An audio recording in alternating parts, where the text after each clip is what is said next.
Welcome to the Hospitality Maverick podcast with me, Michael Tingsar. We at Hospitality Mavericks are here to inspire leaders to create heart-centered and profitable businesses from the inside out, the kind that both employees and customers love and support.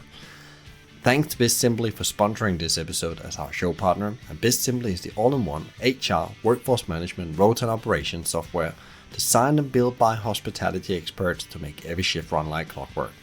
And we join forces to help the industry to find new ways to become even more innovative in how we lead our people, how we operate, to how we grow our businesses, to how we serve our customers. Together we want to share strategies and tools that can make the industry thrive long term, not just survive. There's foundational human principles. There's systems that are built around it to actually make sure it's embedded into every aspect of the operation, not just the culture, but the actual operating of the business. And it feeds into your marketing, it feeds into your finance, it feeds into how you do your purchasing, it feeds into how you deliver your guest or your customer experience. And that's what blew our mind. If you don't action on the insight you have, it's worth nothing. So if you want to become like them, you need to start operating on them, but start small and little by little come. This week's conversation will be slightly different than normal, due to I will not be interviewing anyone, but the spotlight will be on myself and my amazing co-author, Nicole Antonio Gadsdon from BananaPepper HR, and will be hosted by the great ShielPorter of ShielPorter Communication. In September, we released together with BizSimply a white paper called the 6 Tenets of Agile Hospitality. 6 Tenets Every Leader Needs to survive and thrive in a new era of hospitality. And that's why the spotlight is on us today. And this white paper took us more than 12 months of research and writing, plus the team's combined experience before it all came nicely together. And we've been hugely appreciated for the great feedback that people has been giving us since the launch a couple of weeks ago. And we're hugely honored that people have shared this wide around the globe, also written us some very nice messages. This is what Mike said after reading it. I just finished reading your white paper. I loved it, as you would have expected. It's full of astute observation and some very hands-on advice. My favorite section is the one about freedom to operate. I want to talk to you about that at some point. And yes, Mike, we still need to have that conversation. But before you tune in, please download your free copy of the white paper and let me know what you learned about making your team and business better. Thank you to BizSimply for supporting this project, and let's get started. I'm John Porter. I'm a very experienced, almost veteran hospitality and retail journalist. I'm joined here this afternoon by Michael Tingsar of Hospitality Mavericks and by Nicole Antonio Gadsdon, founder of MD of BananaPepper HR. We're here this afternoon to talk about the new report, The 6 Tenets of Agile Hospitality, which has been produced by Hospitality Mavericks in association with BizSimply. But basically, if we get started, so the new report builds on the findings of reports that a year ago, at a time when the hospitality sector was really still dealing with the immediate aftermath of the pandemic, and when the scale of both the recruitment challenge and the response that was going to be needed from hospitality operators was really just starting to become apparent. Obviously, a year on, the recruitment challenge is still with us, but as we've seen by the economic headwinds of the past weeks and days, there are other things hospitality also has to deal with. So if I could start perhaps by asking Michael, what do you think are the most significant changes in the year since the previous report? And thank you, John. Thank you for the nice welcome. But you're right. There's a lot going on in the world, and we have to recognize there has probably been one or multiple black swan effects over the last 12 months. Who would have recognized it? There will be war, and predict that, inflation as we see it, the level and depth of the staffing crisis across the industry, energy crisis, strikes, and massive changes in consumer behaviors happen little by little. And and we're probably not because I want to, make the world worse than it is. We probably haven't seen the last. So it's actually been, really tough and gonna be very tough to run a hospitality business in the world we are operating in now. And that's also interesting in a way when things become challenging. what we looked at last year and also looked at this year is that there is actually some forward-thinking operators and leaders out there that actually see this as an opportunity. They acknowledge this is tough, this is hard, this is going to be a difficult time, but they also see how can we actually, leverage these systemic shifts that's happening in society and hospitality in general, and actually, build a business that can thrive and survive in that. And what is really interesting when we start looking closer to these businesses, that you see they already been doing the work. They already made themselves ready to whatever hit them. They were already what we call an agile hospitality business. And thereby they see, no matter what obstacle they face, they find a way around it. And I find that very, very interesting. And that's some of the insights that some of the things that has happened we can see in the bigger picture of the world. But actually, when we started doing this research for the second report, we started seeing this become even more evident, that the obstacle is the way, in a way. Okay, and perhaps you can tell us what, according to your research, is driving these agile hospitality businesses. What makes them different? What makes them agile? So I'm probably going to be a bit of an elaborated answer to that. And John, you have to stay with me here, because there's like three key phases to the insight Nicole and I have had to this. It didn't start like writing this report. It started probably when we started our career, the ways we wanted to do things. And then we found out there were some businesses that has a different way. And since 2017, we've been really interested in finding out what are these businesses, and been really obsessed with this mission, understanding what are these businesses doing that's so different from others, and how do they become a great business on results, but also how to actually become a force of good in the world. And we started writing our first article piece on this, and that's when you start writing something or record an interview, you start actually trying to understand it on a different level. It was 2017. We wrote an article called "What in the World is Shaking Up the Hospitality Industry?" And we were trying to find out what these, as I also write in this report, what these mavericks know, but more importantly, what they do. They're so different from others. And we found out that these leaders, they actually dare to be different. They dare to stand out from the pack. And they build a commercial viable business. That was the standard. But under the engine hub, if you will say like that, of these businesses, there was much more going on. They were almost having this like counterintuitive behavior. They were doing something very different from other people who run a cookie cutter business and a way of doing things in hospitality. So the main learning in this first part of the journey was actually there was businesses out there that was able to make a successful business, but also make a positive impact on people, society, and the planet. That led us to lots of others, the podcast interviews, elaborated over the years. There's been many great guests on. And then last year we did the report you mentioned at the beginning, from fragile to agile, how great hospitality leaders are letting go of past success to achieve external results. We learned there when they hit with difficulties, they're very quick, these organizations and leaders, to unlearn and relearn to actually get through the havoc of the pandemic.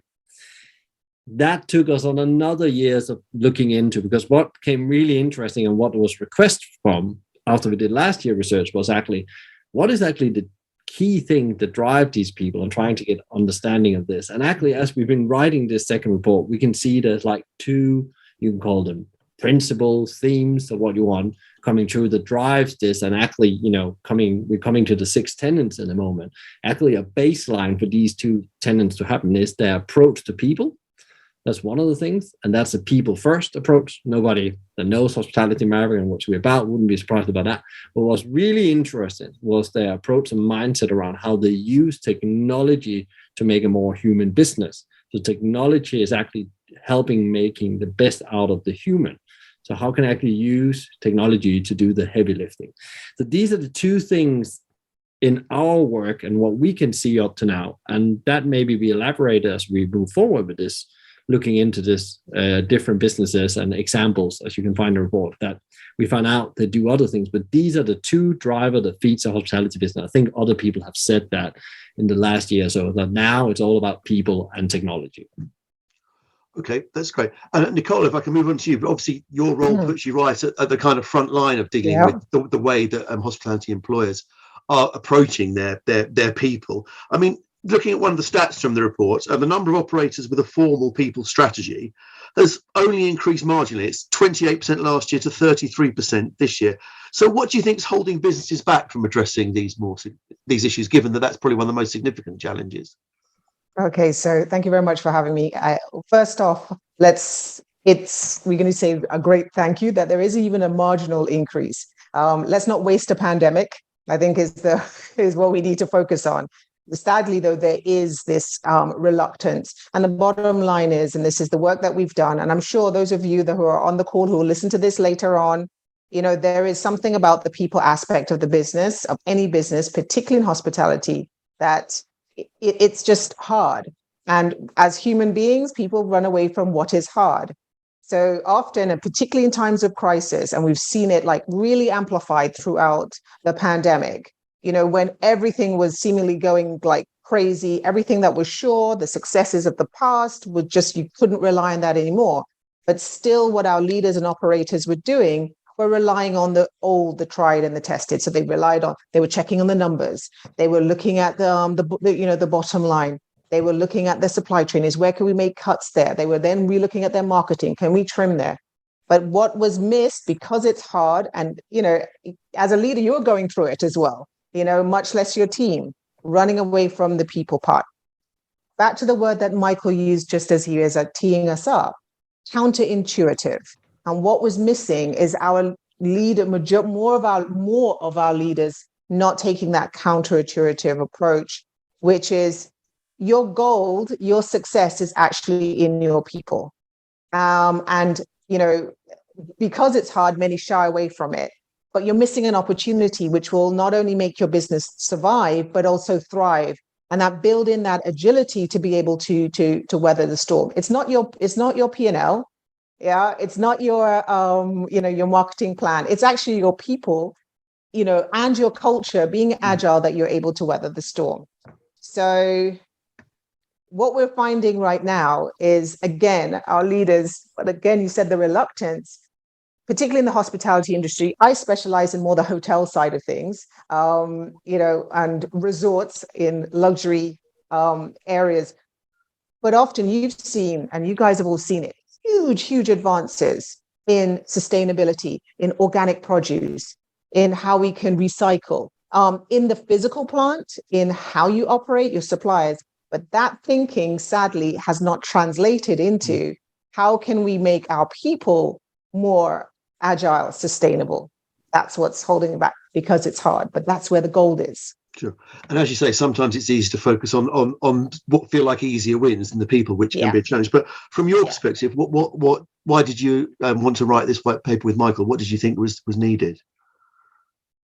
Well, let's be honest. First off, it was purely selfish to start off with. It wasn't a grocery. We were just curious ourselves. We just wanted to find out we started a conversation, as Michael said, many years ago, but we started seeing from the client work that we did on our own businesses and just speaking with others in the community, we're like, something odd, something different is happening here. So really what started was kind of our curiosity. And then as we started to learn more, and then for us, it was also a way of finding an own community, hence Hospitality Mavericks came up. Who are the people? Where are they? How can we connect others that are wanting to do things differently or have found the secret code, the way of doing things differently, and creating phenomenal businesses that are thriving, that are making money, that are bringing in revenue? It's not all woo-woo, but actually are making businesses out of it. So the curiosity started it. And then we realized, pandemic hit. Well, first off, and my side of the world, the hurricane, climate change, all these things, were like, these things that seem so distant, but all of a sudden they're coming in thick and fast and actually creating what is this, this crossroads moment, this watershed moment, this interesting point that, hospitality already had its creaks and its cracks, but this has just blown it up even more. And we're at a point now, we're like this crossroads, and we have a choice. We either write a new story for hospitality, or we're going to be we're going to be rolled over. It's not going to be a pandemic. It's going to be the net effect of these kinds of things happening. So then came for us, it was like, we couldn't stand by and just not do anything and just be another talking shop. We're like, how can we share what we learned? And that's what we've been doing in different ways. And, thanks to the support of Visimply for this report and everything else like that, and the podcast that Michael heads up, how can we share this? And now we're taking it a step further. As we decode it, we're sharing that with individuals for you to take a piece of that and inject that into your own business. This is not cookie cutter. This is the raw ingredients so you can create your own business that can survive and thrive. We want more of these. We love the hospitality industry. We're crazy folk. We're mad to do this thing, but we want to be able to do this successfully. That's brilliant and really inspiring. But Michael, from your perspective, really the same question: what are the problems that you want to try and solve with this report? We're a year on from the first one, from Fragile to Agile report. I think echo what Nicole says. It's like that. How this is I think Jeremy Towers, the famous chef, said it when he was on my show as well. Like this is like a unique during the pandemic. He said this is gonna be the moment where hospitality can redefine itself. Here's a guy that builds stars and so on. The top end of hospitality that actually had looked at the industry and said there was a change need. So, and we're all talking about, directly or indirectly in the industry, how do we actually tell a different story? And I think to do that, we really need to try to solve some of the problem. And there's a lot of noise as well as leaders. There's a lot of information you need to take on. So what we were trying to do, we could have probably have written a report. When I said to Finola, the team, a bit simply, we could probably have written a report 100 pages. It became long enough in itself now. There's so much to go into here, but actually we need to help them signal the noise away from the signal. So what is exactly the key things you need to focusing on? What are the critical challenges you need to focusing on right now? And what do you need to get in place for that? And also going from Nicole said it, it's about, you have to find that own recipe, but then also you have to go from, when I've met a lot of people that says, I would love to do what Singerman said, I would love to do what Ansberg did, but they're guessing what they're doing. They're not really getting under the skin of it and actually understanding what it is that I need to do to build a business like theirs. Not their business, but my own business. Most people that really want this understand it's all about writing your own recipe or algorithm, if you will call it that. And then I think it was also to introduce some concept that people could understand, communicate, and share with their team so they can start this process. And that's what the 6 tenets is all about. We hope by creating these concepts and tenets, as we call them, rather call them tenets, the concepts, we hope that they can help the fundamentals to actually build these more human connected businesses that, we're all hungering for, because we know when we get that right, everybody says people first, then customer will be happy. Then they will come back to customers, and then the shareholders is happy, and then we have a happy business. So we all know this, but we are still guessing and can't figure out the way. And that's why, as Nicole said, then we don't do the hard thing and we revert back to what we know. Sure. And perhaps, Nicole, the 6 tenets as the principles as Michael defines them, they're not necessarily something new. We could, they're obviously all there in detail in the report for people to see, but it's things about empowering people, about investing in your people. So why is this a particular challenge now? What are the particular issues that businesses are facing that this report will help them to at least start to think about? You're so right. It's not new. And like so many things out there, we always seek the novel and the new and the kind of the silver bullet that's going to be the thing that cures everything, or drink this potion like, Alice in Wonderland. And it's like, hey, no, it isn't new. But what is new? And it's the thing, we all know this. And whether you're running a business or not, or just as a human being, these things of, clarity of purpose, of growth, of, as you say, of empowerment, of freedom to operate. These are human, very, very human things that, we all in different degrees actually want. The difference why this is not, it's how it's put together. And I think that is the key thing, is first that understanding the fundamentals. And, we'll go, and it's in the report, there's a certain there's a first order of foundation principles of purpose. Then it's how you put it together, but not only how you put it together. It's not the kind of, we're just going to have a little retreat and talk about it, as leaders, and then it's forgotten, or it's written in the lovely strategic plan and it's never seen light of day again. Then it's what we have observed, and actually through the research, we've seen how these maverick leaders that, again, and I have to keep saying, they're not just creating organic coffee and not doing anything else. They're making and creating businesses that are ridiculously successful and profitable. They have built systems around. Absolutely need to keep an eye on your P&L. You absolutely have to have a strategic plan. You absolutely, all these things, but they have built systems around these things of making them actually real. And they do not refer to their people, and that includes their employees, their suppliers, their casual workers maybe, or the community. They never refer to them as things like human assets or capital. None of this stuff. They're human beings. So it's how it's put together is that there's foundational human principles. There's systems that are built around it to actually make sure it's embedded into every aspect of the operation, not just the culture, but the actual operating of the business. And it feeds into your marketing, it feeds into your finance, it feeds into how you do your purchasing, it feeds into how you deliver your guest or your customer experience. And that's what blew our mind, that they actually systemized it. And that's what we're kind of, let's document that. The fact that you can have systems that key into all those, because it is perhaps the people systems, the workforce systems are perhaps sometimes being neglected by businesses of all sides, but certainly within hospitality and retail. But Michael, one of the things the report does, it puts clarity of purpose and direction as the foundational tenet for agile leaders, as you identify them. So why is that so important if we start off with that one?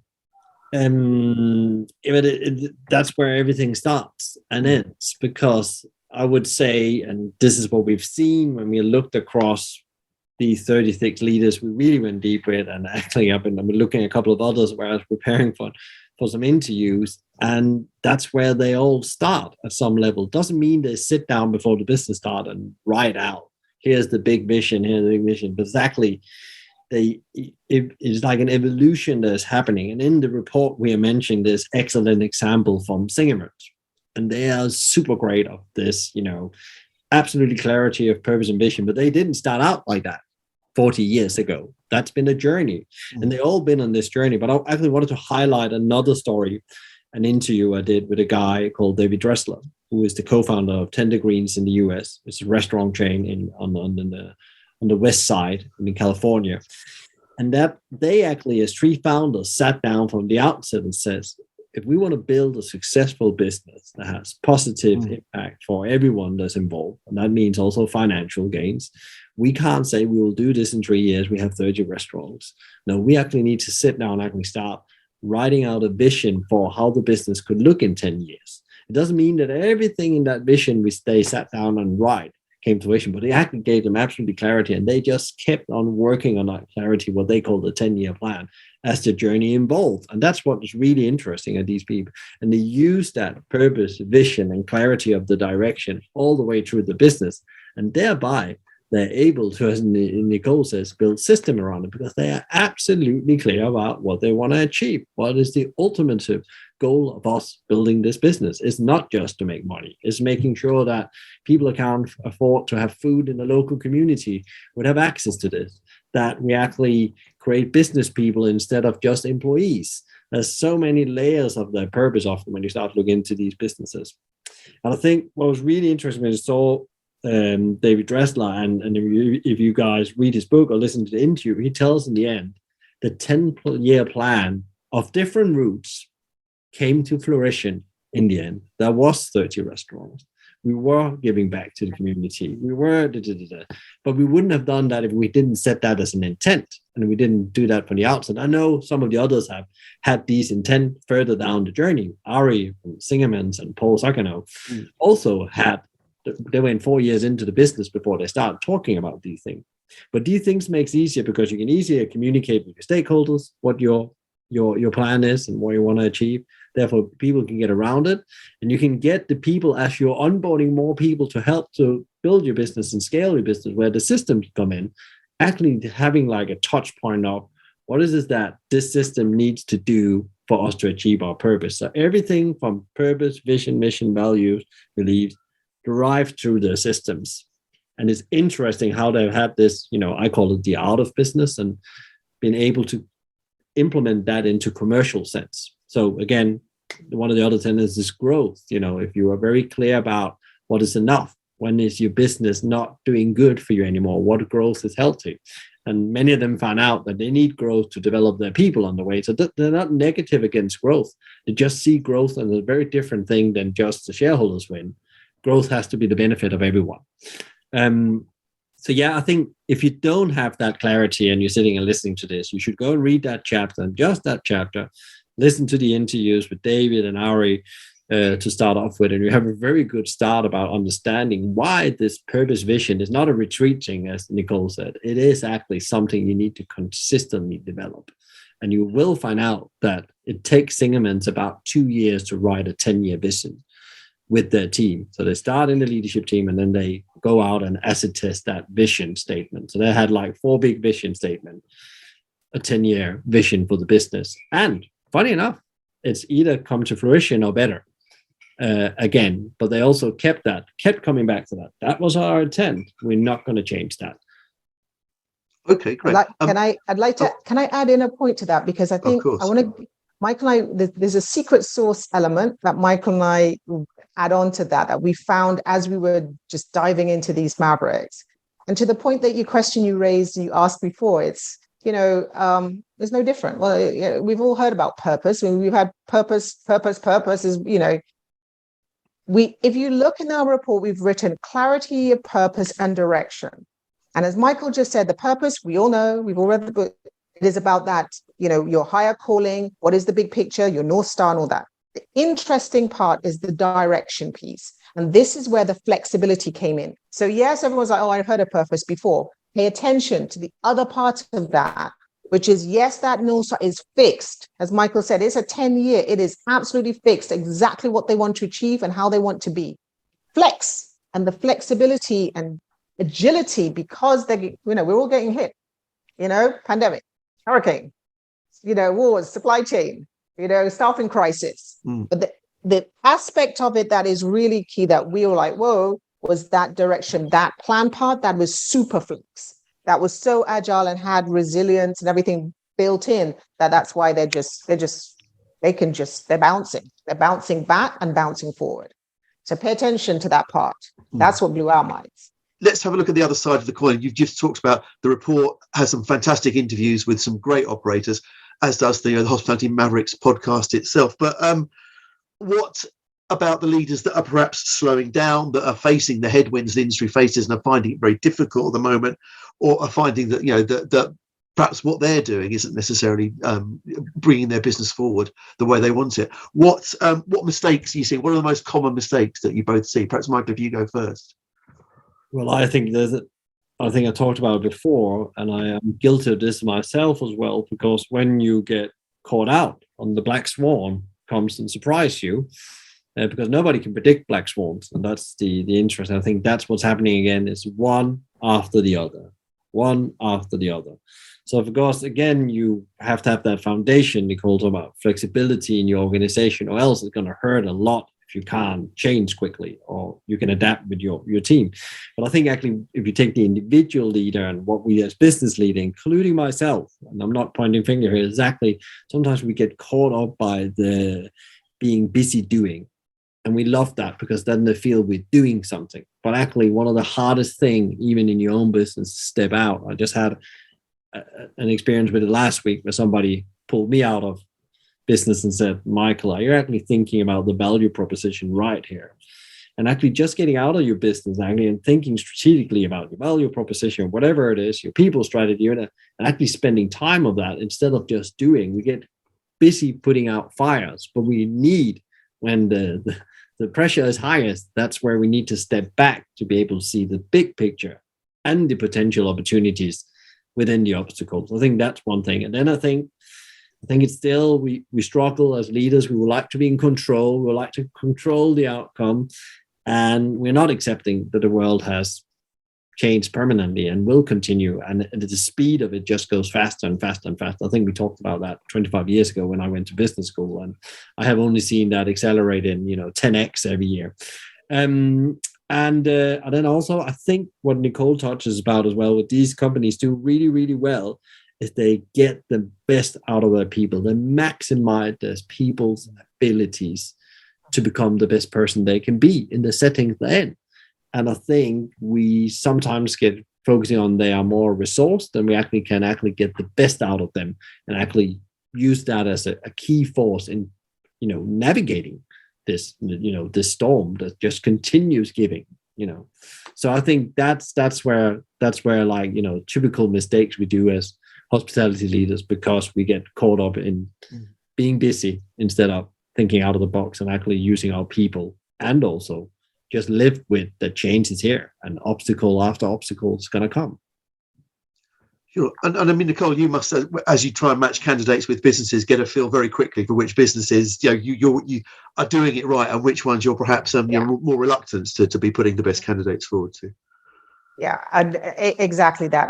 And it's, first off, it starts off with, you ask something very important, is like, there are others, it's like, what can I do?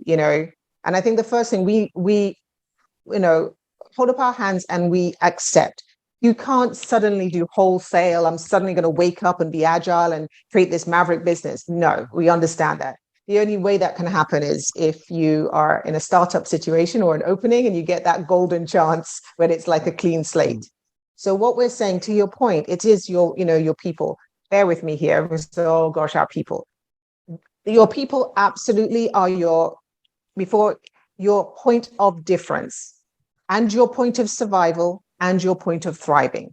We can all copy. It's so easy to copy concept. It's so easy to copy your service style. It's so easy to copy so many things in any business, whether it's a pub, whether it's a boutique hotel, whether it's a bistro, it can easily copy. What cannot be copied is if you hire, as you said, the best and the right people for you.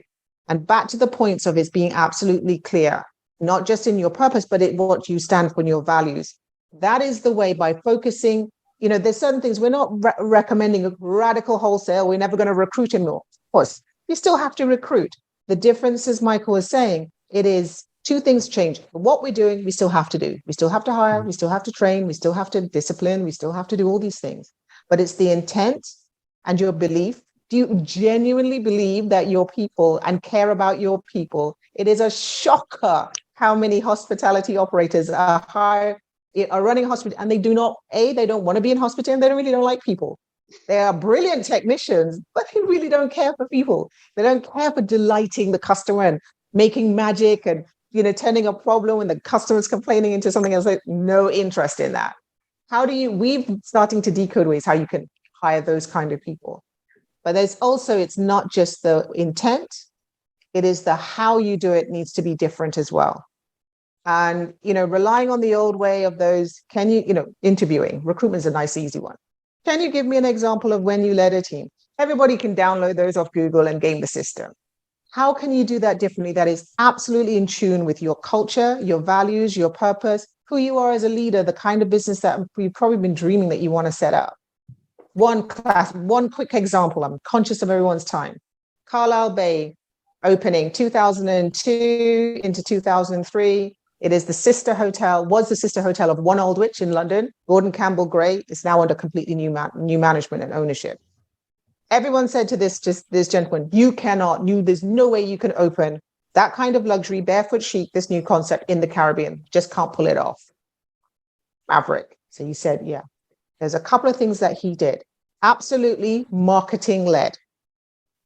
Condé Nast Traveler, Travel and Leisure, Tackler, all of these guys were all over this opening before we even opened. I was the opening HR director. Before we even finished building, it was scary. One thing though, everything in the experience of the customer, I want the staff to feel that so they can deliver that experience. So it was barefoot chic, was the concept new. So guess what? We hired a catamaran. It's luxury. We hired a catamaran. And the shortlisting of the team, on a cat. So they got a sense of barefoot chic. We were still hiring, we're still recruiting, but they had a sense of it. Yeah. So these are the little things of the how you do it and where you can make that difference and dial it up and be absolutely unique in what you do. And hopefully you survive and you thrive. Yeah, and I guess we can all think of examples of customer-facing businesses that don't appear to like their customers very much, as well as those that clearly get it right and do. But how about where we take this next? This research that you and Michael have been doing, where does that go next? How does this program continue to try and support the industry?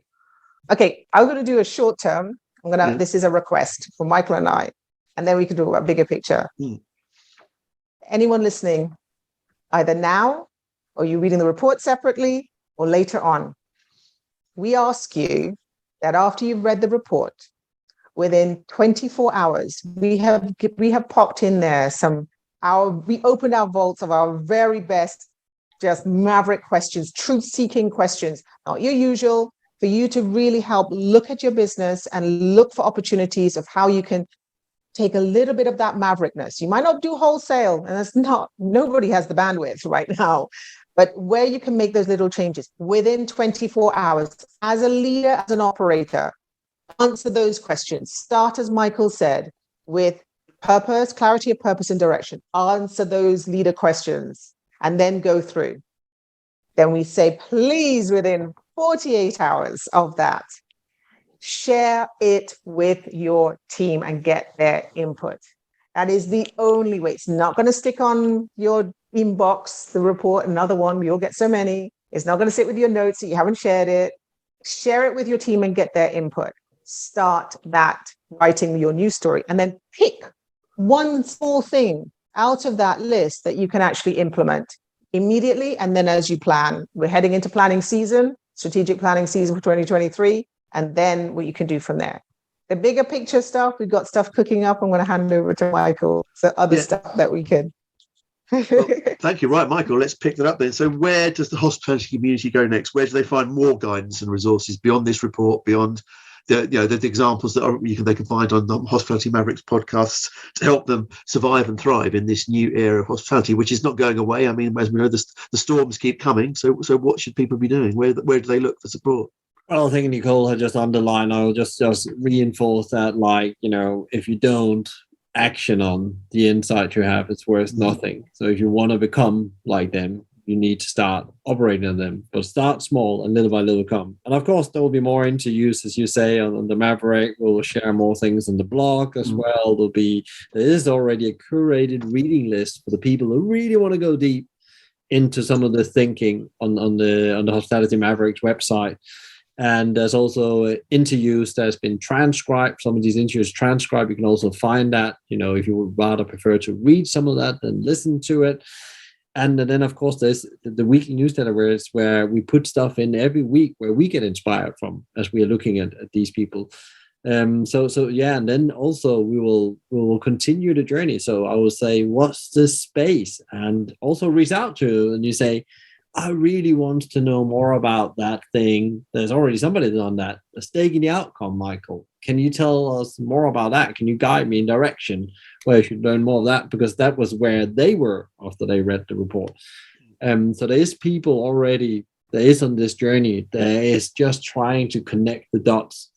And I think it's not like, I don't think most businesses starting cold on this. If you're already interested in this, you've already done some really great thing. Now you just need to put the picture together. So we're going to continue looking into the black box with our flashlight to lit it up so you can actually be able to build a business that's survive, but more important, thrives and make a positive impact on the world.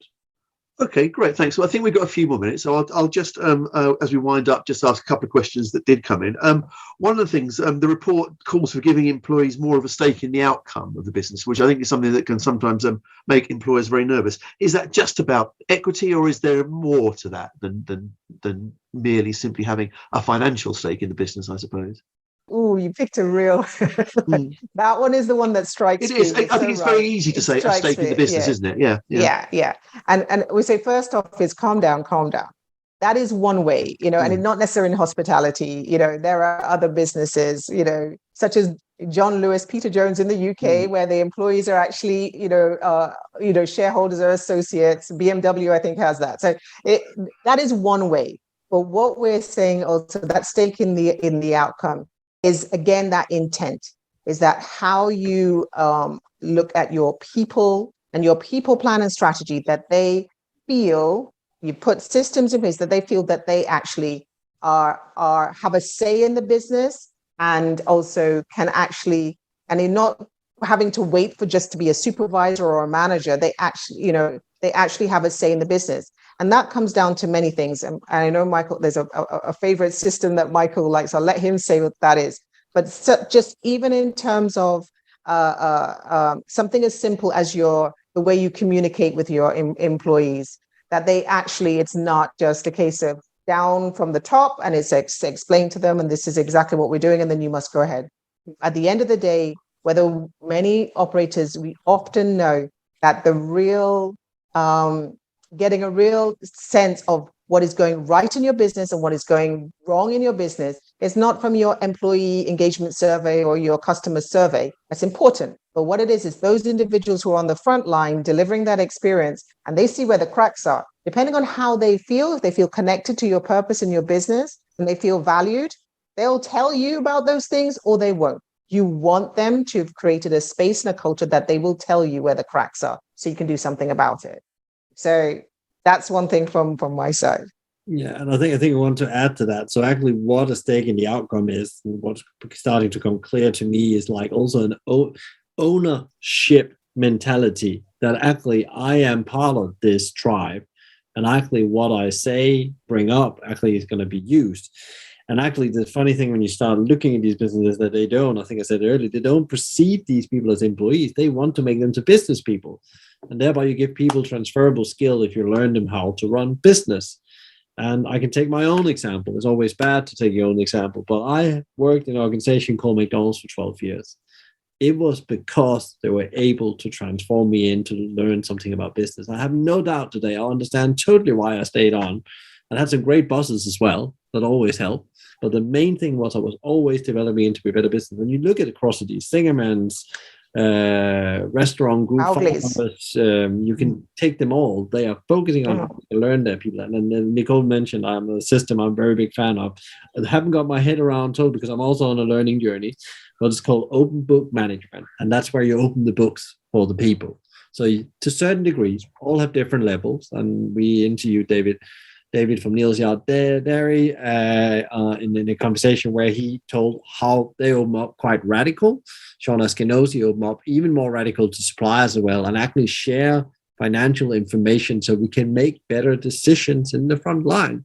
Because then you start understanding that you're not making the owner rich. They're not super rich. Actually, there's limited resources, and we need to work together to get most out of them so we all have a job tomorrow and we all can make positive impact on the world. But you have to be willing, and the whole open book management, which is a very, very deep and complex subject, which we'll probably also go more into and have a conversation with Ari about, is actually how you actually get people engaged in running the business. It's not just about sharing financial elements. How do you get people engaged in running a business better? And thereby you get a stake in the outcome and you feel very different about your work as well.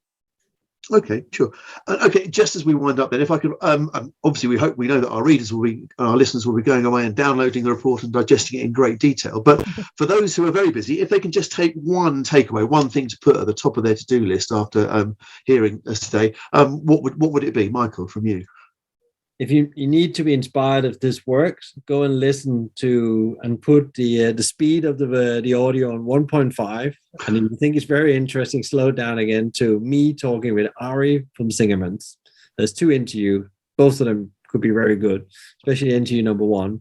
That's probably where I would start, because then you can start believing that this is possible. A business that exists for more than 40 years, have 16 different businesses in the same location doing different things and having revenues up to 75,000 and now 600 employees and profitable, as I know for today. But that can always change tomorrow. But as it is right now, I think it's one of the most inspiring businesses. And if you can see that they can do it, why wouldn't you be able to do it? And how about from you, Nicole? One must do for our audience. Whether you are an owner operator, or whether you are a manager, head of a business unit in a traditional business, but you're wanting to try something different to elevate your team, I would say as a leader, give yourself the gift of time. Find it, sneak it, hide under the bed. I don't know what it is. Whatever you have to do, just to give yourself. We're all crazy. We're paddling so fast. We're trying to out fires. Just give yourself the gift of time to reflect. One piece. If you can't get near all the others, just look at the purpose, clarity of purpose and direction, and just give yourself the gift of time just to ask and answer honestly. You don't have to share it to start with, those questions, and use that time and then go from there. Give yourself the gift of time to create some bandwidth so you can step out of your business, the hecticness of it, and then so you can get a fresher view so you can get back in there. We need our hospitality businesses, not just UK or Europe, but globally. It is such a huge source of income, revenue, GDP, jobs, livelihoods. Just our industry needs to survive and continue, but we need to change. Thank you both today. Okay, so I'd just like to remind our audience that the report we've been talking about today, the 6 Tenets of Agile Hospitality, is available to download from the Bizimply website. I want to thank, on behalf of all our listeners, both Michael and Nicole. So thank you very much for your time today. I think it's been really, really useful and very interesting insight. And both Bizimply and Hospitality Mavericks have more insight, more things for you to look at. So thank you very much, everyone, for being here today. Thank you. Thank you so much for listening in to this conversation. Now it's time for you to take your own action and download the free white paper and dive into the reflection question after each chapter. To pick more of Nicole's great thinking, tune in to episode number 77 on leading with care. A big thank you to Bizimply for supporting us, bringing great insights, strategies and tools to help leaders become better every day. Check them out at bizimply.com or via their social at Bizimply or BizimplyHQ. And you can also email them directly at podcast@bizimply.com. A huge thank you to Fina Charlton, the show producer and editor from the Podcast Collective. I really appreciate that you're listening in. So if you enjoyed today's conversation, please share, rate, review, or subscribe to one of our channels, which all can be done via the website hospitalitymavericks.com. If you have any ideas and feedback for the show or other thoughts, reach out to me via LinkedIn or my email, michael@hospitalitymavericks.com. Find out more about us and subscribe to the weekly newsletter Maverick Talk via hospitalitymavericks.com. And remember to get your free version of the white paper, 6 Tenets of Agile Hospitality. 6 Tenets every leader needs to survive and thrive in the new era of hospitality. Click the link in the show notes. I'm Michael Tingsager, and you've been listening to the Hospitality Maverick podcast show. Be Maverick.